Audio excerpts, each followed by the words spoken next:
ফিলিস্তিনের গাজায় যুদ্ধবিরতি চলছে। আপাতত ইসরায়েলের নির্বিচারে বোমাবর্ষণ হচ্ছে না।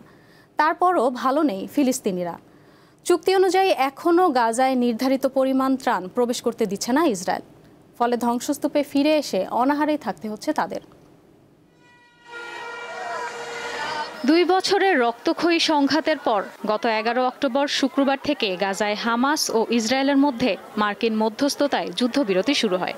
এরপর থেকেই নিজ ঠিকানায় ফিরতে শুরু করেন বাস্তুচ্যুত ফিলিস্তিনিরা। তবে ধ্বংসস্তূপ ছাড়া আর কিছুই পাচ্ছেন না তারা।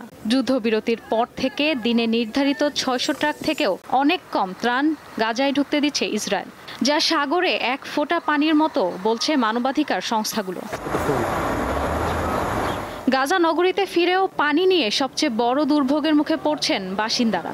ধ্বংস হয়ে গেছে প্রায় সব এলাকা, নেই কোনো পানি, নেই বিদ্যুৎ। কিছু ত্রাণ প্রবেশ করায় খাবারের সরবরাহ সামান্য বাড়লেও জিনিসপত্রের দাম আকাশ ছোঁয়া। অন্যদিকে যুদ্ধবিরতি চুক্তি অনুযায়ী গাজার 53% এলাকা এখনও ইসরায়েলি সেনাদের নিয়ন্ত্রণে। সেখানে নিজ ভিটেমাটিতে ফিরতে পারছেন না বাসিন্দারা। এসব এলাকায় ফিরতে চাওয়ার কারণে গত মঙ্গলবার 9 ফিলিস্তিনিকে গুলি করে হত্যা করেছে ইসরায়েলি সেনারা। গাজায় যুদ্ধবিরতির পর এখন আইন শৃঙ্খলা বজায় রাখা বড় চ্যালেঞ্জ হয়ে দাঁড়িয়েছে। প্রায়ই বিভিন্ন গোষ্ঠীর সদস্যদের সংঘর্ষের ঘটনা ঘটছে উপত্যকাটিতে।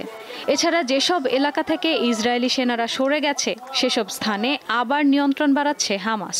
এমনকি নানা অভিযোগে মৃত্যুদণ্ড কার্যকর করছে তারা। গাজায় যুদ্ধবিরতি কতটুকু স্থায়ী তা নিয়ে সংশয় রয়েছে উপত্যকাটির বাসিন্দাদের মধ্যে। শান্তি পরিকল্পনার ভবিষ্যৎ কি আলোকিত নাকি আরও অন্ধকারাচ্ছন্ন তা নিয়েই শঙ্কায় তারা। ইশরাত সুমা, দীপ্ত বার্তা কক্ষ।